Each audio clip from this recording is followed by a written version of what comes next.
On a choisi de centrer sur la face cachée lobby, et plus spécifiquement, on va parler des entreprises comme Suez, Lyonnaise, Veolia, enfin toutes ces grosses boîtes internationales dont vous avez tous entendu parler, et qui sont spécialisées dans les délégations de services publics.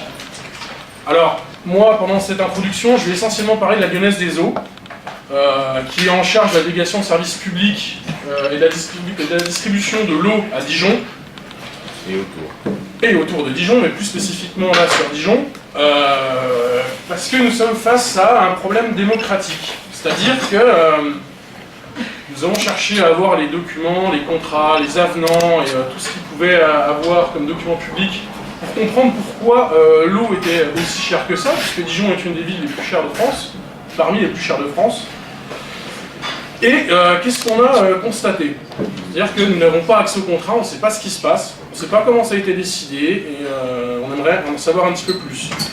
Donc il y a des démarches classiques que nous avons entamées, et qui consistent à faire valoir le fait que ce sont des documents publics et que n'importe quel citoyen peut utiliser de ses droits pour avoir accès à ces documents. Pour rappel, la dette toxique à Dijon, il se trouve que le comité d'audit citoyen de la dette n'avait pas été en mesure de récupérer ces documents publics et a dû faire appel à la commission d'accessibilité aux documents administratifs pour forcer la municipalité à donner les contrats, ce qui nous a permis de nous rendre compte que la moitié de la dette dijonnaise est toxique. Alors nous, qu'est-ce qu'on a fait? On a essayé de prendre les démarches habituelles, c'est-à-dire de contacter la communauté de communes pour avoir les documents. Nous nous sommes opposés, on s'est fait opposer à un refus catégorique. Alors dans un premier temps, bon, il y a eu des échanges téléphoniques en disant oui, tout va bien, les documents sont publics, pas de soucis, fixons un rendez-vous. Et on reçoit un mail dans le quart d'heure nous indiquant que suite aux consultations des services, ils sont dans l'impossibilité de nous communiquer ces documents et qu'on n'avait qu'à faire appel à la CADA. Donc circuler, il n'y a rien à voir, hein, ça vient d'en haut, forcément. Et donc, les échanges téléphoniques ont été assez particuliers puisqu'on nous a quand même dit qu'il y avait des documents sensibles qui ne souhaitaient pas porter à la connaissance du public. C'est précisément ce qui nous intéresse. Donc il y a une volonté quand même de cacher aux citoyens, d'empêcher le citoyen d'être dans la prise de décision, d'être dans la vie publique et de s'occuper de la vie de la cité. Et ça, c'est un problème démocratique. Alors, là, la CADA a été saisie, et qu'est-ce qu'elle nous dit, puisqu'elle nous a répondu hier? Elle oppose, elle émet un avis favorable aux demandes de documents que nous avons demandés. Donc à partir de maintenant, nous serons en mesure de pouvoir avoir, avec l'appui de la loi, l'accès aux documents, et on va faire en sorte, c'est Gabriel qui sera plus dans le côté technique, être en mesure de savoir ce qui se passe réellement et pourquoi l'eau est aussi chère. Donc nous, au parti de gauche, à Ensemble et au niveau du front de gauche en général, on s'est positionné sur Dijon avec la conviction que la régie publique c'était quelque chose de possible et que c'était un moyen d'impliquer le citoyen dans la vie publique et que c'était aussi des mesures de pouvoir d'achat puisque il y a en général la possibilité de faire diminuer le prix, mais je laisserai Gabriel s'occuper de ces questions-là. On peut aussi avoir le même raisonnement sur la chaufferie d'Alkia, qui a un contrat de 25 ans avec 200 millions d'euros dont Dalkia espère tirer bénéfice. Donc on aimerait bien savoir un petit peu si c'était géré en public, qu'est-ce qui se passerait. Mais là, je vais, pour terminer mon intervention, plus partir sur des considérations plus politiques. Alors à Dijon, donc l'EPS, enfin François Rebsamen, puisqu'il est avec le Modem et l'UMP, eux sont plus dans des propositions de gestion à la papa, à l'ancienne. C'est-à-dire on ne bouge pas trop, on ne fait pas grand-chose, on reste tranquille, mais surtout, on ne va pas à la confrontation avec les grands groupes. Ça, c'est une certitude. C'était dans son programme en 2001, je reviens en régie publique, maintenant on est en 2014, il n'y en a toujours pas. Donc voilà, c'est-à-dire que François Rebsamen ne respecte pas ses promesses. Quid du FN, qui dans ce contexte politique a l'air de faire ses choux gras. On est allé regarder un petit peu ce qu'ils racontent dans leur programme. Donc ils disent renégocier les prix, donc pas de confrontation avec la finance. On sait que le Front National a toujours été du côté des patrons et de la finance. Là-dessus, il n'y a rien de nouveau. Et quand on détaille un petit peu plus le programme, on se rend compte que les propositions qui sont faites, c'est ni plus ni moins que le facsimilé de la gestion municipale qu'il y a pu avoir à Orange, à Marignane, des gestions publiques qui sont désastreuses. Donc bon, là, pour terminer, c'est évident que de notre point de vue, le seul vote progressiste qu'il peut y avoir à Dijon, c'est le vote Front de gauche. Donc on va essayer de décliner ça. Donc, je vais laisser la parole à Gabriel, qui est président de la communauté commune des Lacs de l'Essonne, si je ne me trompe pas, de la gauche par l'exemple aussi, et qui a un bilan sur ces questions-là qui, bon, je pense, est très intéressant et qui peut nous apporter vraiment des éléments clairs. Donc je te laisse la parole avec grand plaisir. Merci Arnaud. Merci à vous pour cette invitation. Je ne savais pas trop quel était le format, on m'a dit que c'était une conférence de presse, donc je me suis dit qu'on pourrait prendre le temps, y compris celui d'un échange. Vous dire que sur un certain nombre de sujets, ce que j'ai observé sur la base de ce que vous avez eu la gentillesse de m'envoyer, c'est qu'il y a des points d'appui, soit pour avancer, soit pour marquer la différence possible avec les gestions qui sont à l'œuvre, parfois de longue date, et ici depuis notamment 2001 avec l'accession aux responsabilités de François Rebsamen. Vous donner des éléments de repère, je le fais sur la base d'une expérience qui est la mienne au sein d'une démarche collective, hein, il n'y a pas de gloire personnelle à cela. J'ai eu la chance d'être au beau moment, dans une situation politique particulière qui fait que je me retrouve à avoir été 25 ans élu municipal, donc quand des fois on veut me faire des compliments, on me dit t'as commencé en culotte courte. Bon, en effet, j'ai eu la possibilité de m'investir dans un cadre collectif, d'animer des équipes, puisque j'ai été maire pendant 11 ans et président d'une communauté d'agglomération depuis 10 ans.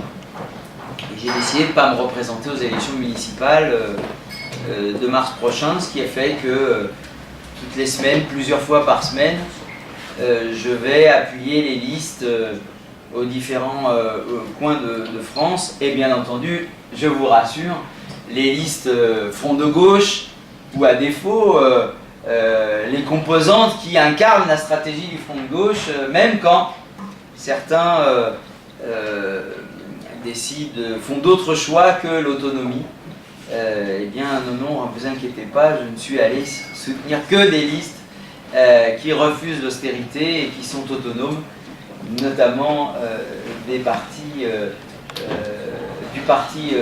du PS et de la politique gouvernementale.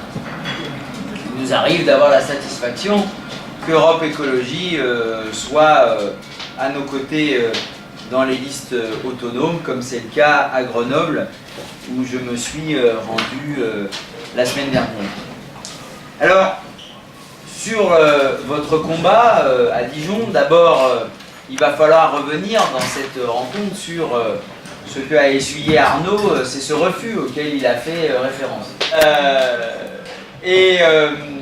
Donc je disais, a essuyé un refus, je m'arrête là-dessus pour vous dire,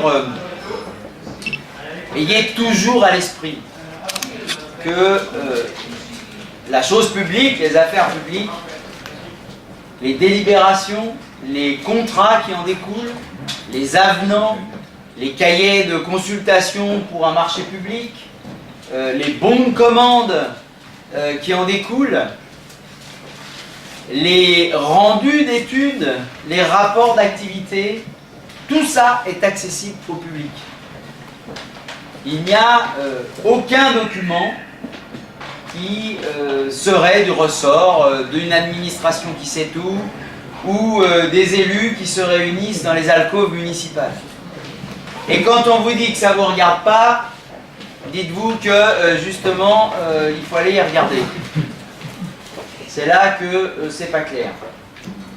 Donc vous avez eu raison de saisir la commission d'accès aux documents administratifs, notamment dans ce contexte électoral des municipales, parce que quand une délibération est prise en décembre 2011 et que en matière de gestion de l'eau, vous avez depuis le 30 juin 2013 la possibilité d'avoir accès au rapport annuel de la première année de la nouvelle, soi-disant nouvelle politique de M. Rebsamen en matière de gestion de l'eau, eh bien, il y a forcément des choses à apprendre et voir si les déclarations de l'époque sur les tarifs, les financements de ceci, les financements de cela, eh bien, on les retrouve dans les comptes présentés par la Lyonnaise des Eaux. C'était le bon moment que de faire de l'élection municipale un référendum, un débat public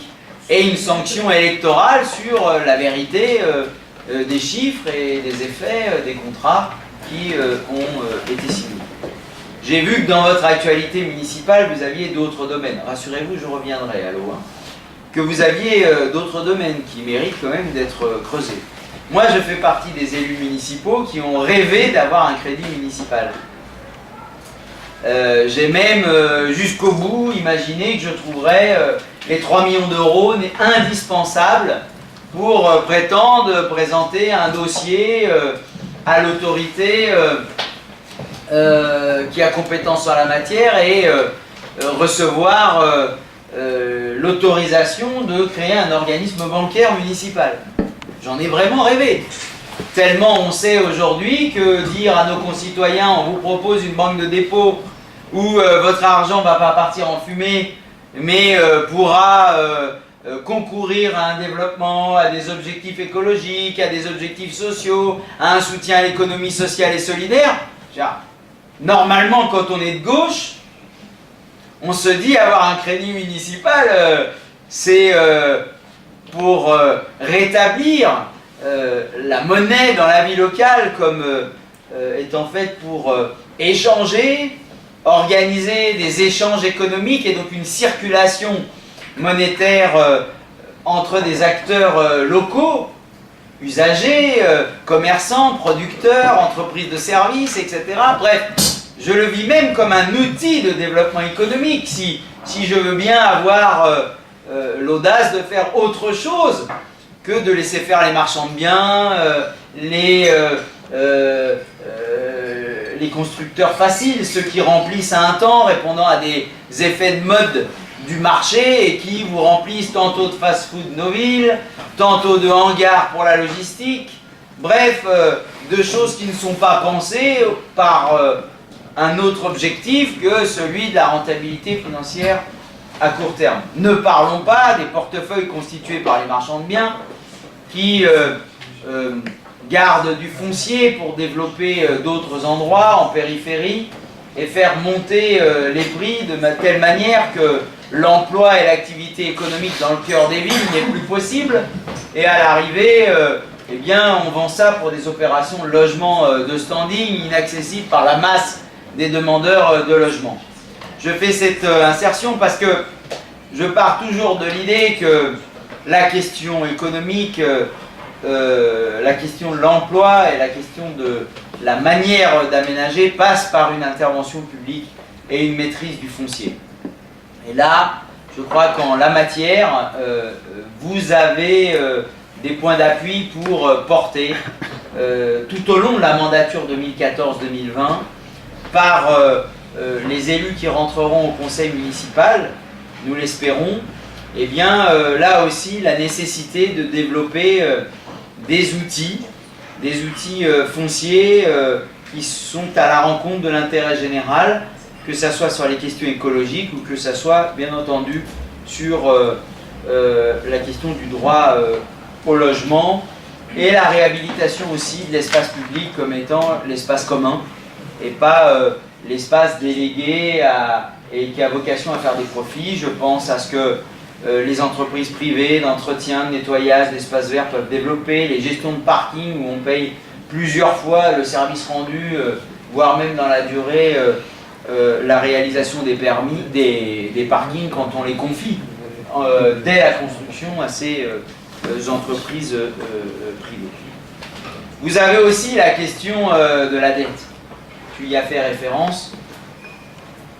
À l'heure où, depuis le scandale de Dexia, le bon sens va du côté de ceux qui portent plainte qui porte plainte contre ceux qui se sont permis de présenter à des élus de tels contrats, indexés, dont les taux d'intérêt sont indexés sur le yen, sur le franc suisse, qui répondent à des objectifs financiers, bancaires, où les frais financiers peuvent bondir d'une signature à 2% pour finir à 10, à 15 quand c'est pas à 20% de frais financiers, donc d'intérêt, alors que nous sommes là sur des financements de choses d'intérêt général, des biens publics, à transmettre aux générations futures, et on prétend de cette manière les faire payer plusieurs fois aux contribuables, puisque ces frais financiers viennent charger, parasiter les comptes de la commune ou de la communauté d'agglomération et constituer une surcharge. Donc, dans un contexte difficile où la fin de mois commence de plus en plus tôt, pour nos concitoyens, eh bien, on exige des comptes publics eh bien, qu'ils soient rentables de manière illimitée. Et donc là, on observe qu'aucune plainte n'est déposée. Le combat est étrangement pas mené. On se pose d'ailleurs la question de savoir s'il peut y avoir un lien entre un temps donné, entre 2001 et 2008, du siège au conseil d'administration de Dexia, occupé par le citoyen François Rebsamen, et l'incapacité du président de l'agglomération dijonnaise, maire de Dijon, à battre ne serait-ce qu'un cil de mécontentement sur ce sujet. Vous avez cité la question du chauffage urbain, notamment une chaufferie. Retenons-le parce que les éléments de comparaison que je vais vous proposer tout à l'heure sont valables sur l'eau, sur les déchets, sur le chauffage urbain. Mais vous avez aussi la question des transports en commun.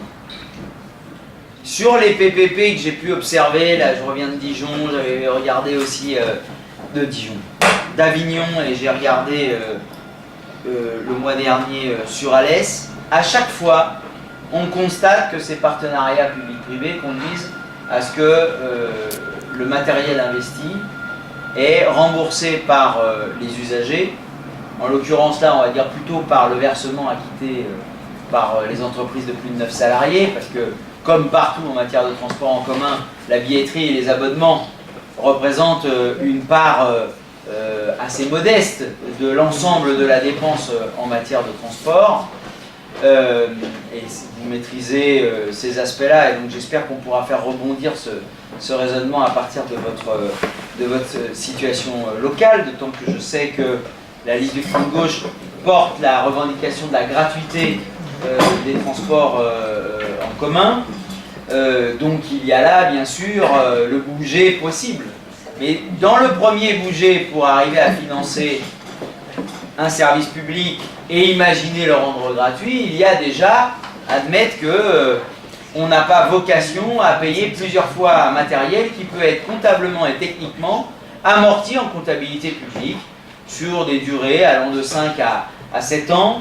Ce matériel a vocation à être renouvelé à intervalles réguliers, mais à ne pas être source de marge et de profit.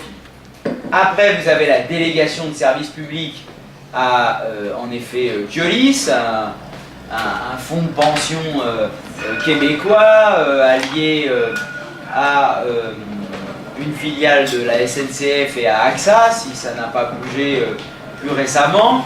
Là encore, on se retrouve avec des logiques de délégation qui font que quelque chose qui est du ressort du bien commun, que l'on maîtrise parfaitement dans le cadre des budgets annexes de collectivités ou des budgets publics de régie autonome de transport, eh bien, viennent à être source de profit. Et là, les raisonnements comptables, de comparaison, bêtes et méchantes, j'ai envie de dire, sont là aussi des comparaisons que l'on peut adopter pour l'eau, les déchets ou le chauffage urbain. Donc on va y revenir.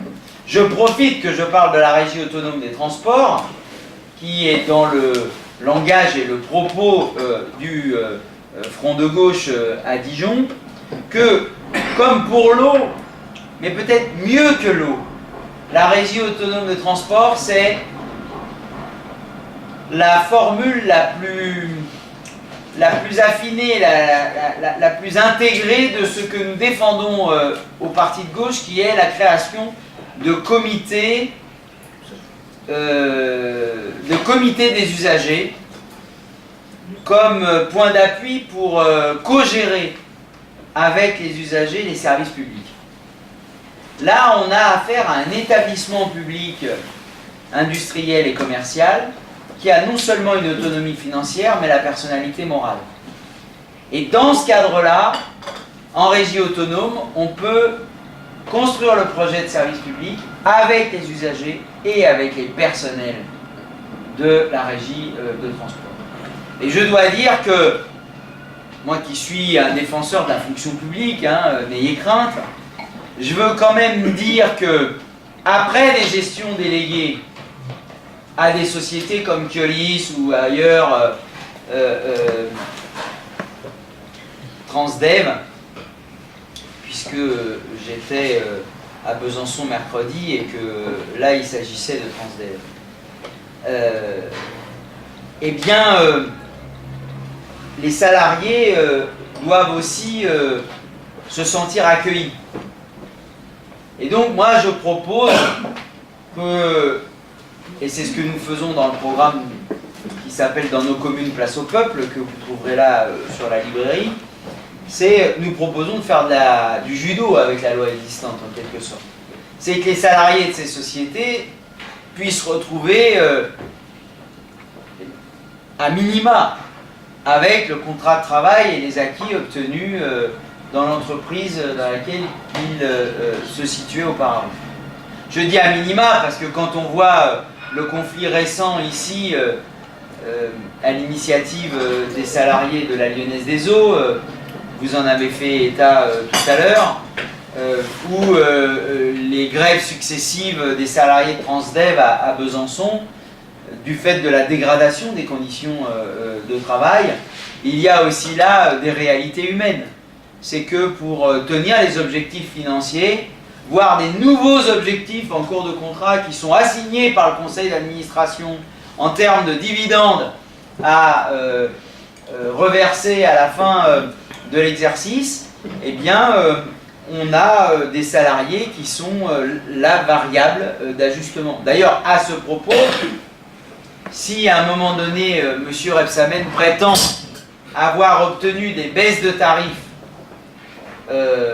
pour l'usager dans tel ou tel domaine, eh bien, n'oubliez pas que cette baisse, il va bien falloir qu'il y ait quelqu'un qui la paye, parce que démonstration est faite qu'ils n'ont jamais renoncé aux marges.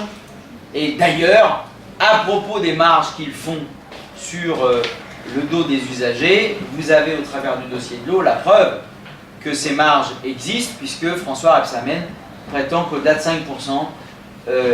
elles vont être partagées entre la collectivité et la filiale de la Lyonnaise des Eaux, ce qui vient en quelque sorte sacraliser le fait qu'un bien commun du vivant, l'eau, a vocation à faire des profits et être considéré comme une marchandise.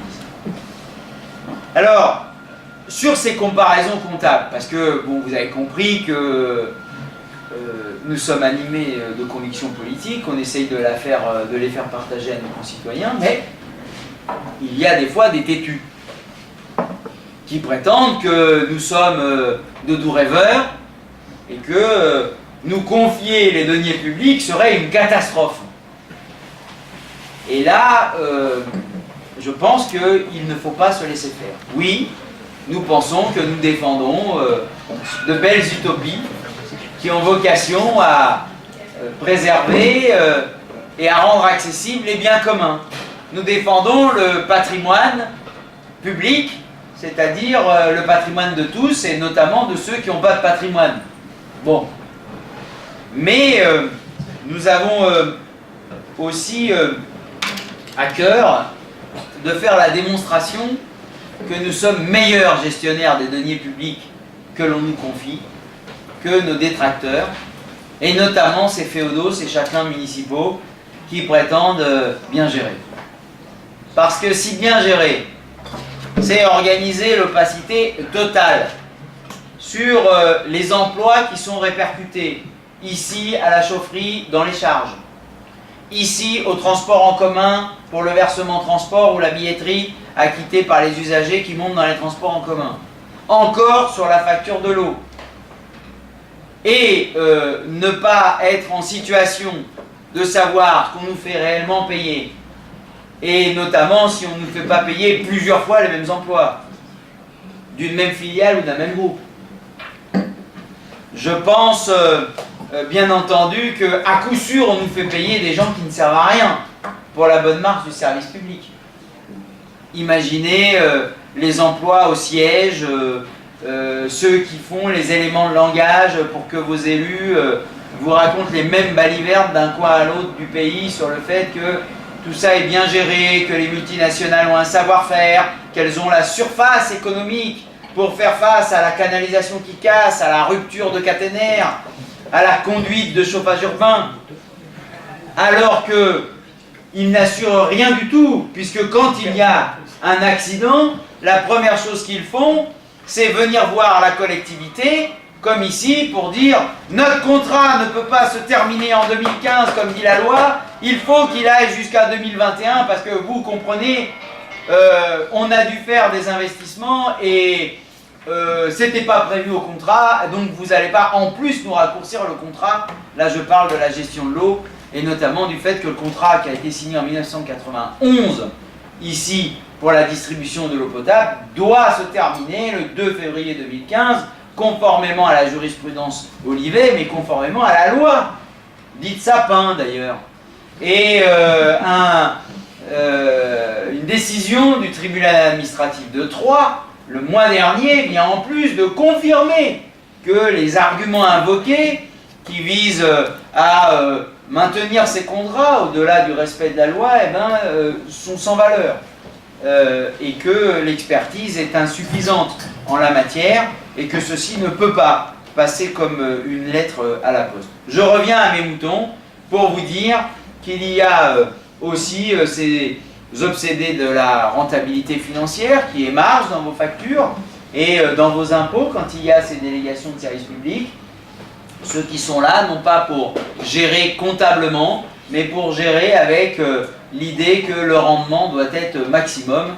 Et parfois, comme vous ne pouvez pas vérifier ce qui se passe, puisqu'ils n'ont pas d'obligation à vous rendre des comptabilités analytiques liées à votre contrat, mais seulement sous une forme déclarative à vous donner des résultats annuels qui sont en fait proratisés, et donc vous ne pouvez pas savoir s'ils répercutent au Grand Dijon la même chose qu'ils répercutent à une autre commune ou un autre contrat du même département, de la même région ou du périmètre de la même filiale. Eh ben, de toute façon, vous êtes prié, même quand vous avez accès aux documents, de les croire sur parole. Bon, il se trouve quand même qu'il leur arrive de dire n'importe quoi, et notamment que les chiffres ne tiennent pas la route, hein, sauf quand on constate que le rendement des réseaux se dégrade, et que M. Rebsamen se satisfait, alors qu'il fallait le 31 décembre 2013 avoir un rendement de distribution, c'est-à-dire avoir moins de fuites qu'en 2011, et notamment avoir seulement 15% de fuite. Je constate qu'il s'apprête à faire payer aux usagers de Dijon des amendes qui seront assignées par l'agence de l'eau dont est dépendante notre région, puisque le rendement n'a pas atteint 85%, et il y a toujours quelques 20 ou 22% de l'eau potabilisée au Grand Dijon qui part en fuite. Et ça ne pose problème à personne. Et notamment, on aurait pu imaginer que s'il s'intéresse à prolonger le contrat jusqu'en 2011, eh bien, il se crée les conditions juridiques, mais aussi financières. 2021. Non. T'as dit 2011. En 2011, en décembre, il a fait signer un contrat, tu as raison, pour aller jusqu'en 2021. nous aurions été heureux de l'entendre beaucoup communiquer sur ce sujet, celui de la préservation de la ressource en eau et celui de l'amélioration du réseau de distribution du Grand Dijon, qu'il a vocation à transmettre aux générations futures, puisque ce sont quand même des installations qui vivent, selon les matériaux, 50, 60, 70, 100 ans parfois, et donc nous avons une responsabilité, absolument pas dans le court terme, mais dans le long terme, sur ces questions. Et de cela, il n'en parle pas, puisque, à propos de l'eau, vous le savez, il est sur d'autres dimensions, j'y reviendrai du point de vue du caractère scélérat de cet impôt, de ce racket injuste qu'il impose aux Dijonnais au travers de la facture de l'eau. Mais je reviens sur les comparaisons comptables qui sont valables pour toutes les délégations de service public. Je le fais rapidement. J'ai déjà été trop long. Et puis j'imagine qu'il y aura des questions. Vous avez... vous payez vos impôts locaux comme tout le monde. Ces multinationales prétendent que vous, les usagers, vous avez vocation à leur payer leurs impôts locaux qu'ils décident de faire émarger au compte de votre contrat et dans la justification et le calcul des prix. Et ils en font de même pour l'impôt sur les sociétés. Nous nous plaignons parfois que ces entreprises ne payent pas d'impôts en France, mais sachez que quand elles les payent, c'est vous qui les payez. En tant qu'usager.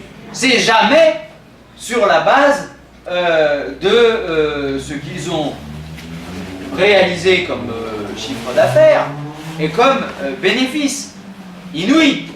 Ils créent les conditions de les répercuter en amont dans la construction économique du modèle qu'ils proposent à la signature de tel ou tel, donc y compris de François Rebsamen, qui n'y échappe pas, d'autant qu'il semble lui avoir capitulé quant à l'idée d'engager tout bras de fer avec ses opérateurs. Donc c'est encore plus facile quand vous rencontrez un ventre mou qui est d'accord avec vous, puisqu'il ne fera pas l'effort d'aller regarder ce qu'il y a à l'intérieur des chiffres qui lui sont proposés sur la longue durée. D'autant plus que c'est sur la longue durée, je dirais même sur des délais qui dépassent l'existence politique de François Rebsamen quand il est déjà élu sans interruption depuis 2001. Alors, ensuite, il y a l'excédent de fin d'année. Alors, l'excédent de fin d'année en gestion publique, ah oui, alors les lignes que je viens de vous citer là n'existent pas en comptabilité publique. Après, vous avez l'excédent de fin d'année, où là, sur l'excédent de fin d'année, il constitue en gestion publique, soit pour les transports, pour une régie de chauffage, la première recette de l'année d'après. C'est la somme que l'on affecte, enfin, ceux qui ont approché un budget communal, vous voyez ce que je veux dire, il y a un résultat, et on fait l'affectation du résultat, et il constitue la première recette de l'année d'après. Après, vous faites ce que vous voulez. Vous pouvez l'affecter à de l'investissement pour mieux renouveler la flotte de transport en commun, vous pouvez l'affecter à une tarification qui tient mieux compte des usages qui sont faits du service public, en décrétant les premiers mètres cubes gratuits de l'eau potable pour l'usage domestique. Parce qu'en effet, l'eau qui concourt à un chiffre d'affaires, il n'y a aucune raison qu'on propose les premiers mètres cubes gratuits. Bref, on peut faire des choix, on peut dire on baisse le prix pour tout le monde, enfin je dirais ça c'est la démocratie, c'est le débat politique qui en produit le résultat. Mais les sous s'envolent pas, ils partent pas ailleurs. Bon, alors M. Rebsamen, à propos de ce chiffre, lui, il dit quand ce résultat est supérieur à 5%, eh ben on partage. J'aimerais quand même lui rappeler que, certes, les impôts locaux ne sont pas justes. Mais quand on est maire, dans les impôts locaux, on peut dire, bon, je vais tenir compte de la souffrance, que c'est plus difficile à payer ces impôts locaux, je vais faire l'abattement général à la base. C'est pas suffisant, je suis plutôt de gauche, qu'est-ce que me permet de faire la loi? Tenir compte du nombre d'enfants au foyer. On a le droit à des abattements supplémentaires en fonction du nombre d'enfants. Ces abattements, à partir du premier, du deuxième, du troisième enfant, ou pour... bref, selon son choix, je veux dire, c'est le conseil municipal qui délibère là-dessus. C'est la libre administration de la collectivité locale. Mais là, c'est pas ça qu'il propose. Il propose de vous racketter tous, quelle que soit votre composition familiale, quels que soient vos revenus, au travers de la facture d'eau. Et après, il dit, bon, comme le racket s'est fait sur toutes ces lignes, plus 5% de bénéfice, si vraiment c'est plus que 5%, j'en veux un bout. Mais quand il dit, j'en veux un bout, c'est de votre argent dont il parle, et il prétend aller le consacrer à un fonds social dijonnais, à une fondation culturelle dijonnaise que je n'ai pas encore compris si elle existait vraiment et si quelqu'un l'avait déjà vue. En tout cas, c'est ce qu'il a prétendu dans sa communication à la signature du contrat en décembre 2011. En tout cas, pour créer les conditions que le contrat aille jusqu'à son terme. J'ai bien vu un fonds de protection de la ressource en eau, mais enfin ça, c'est un comble.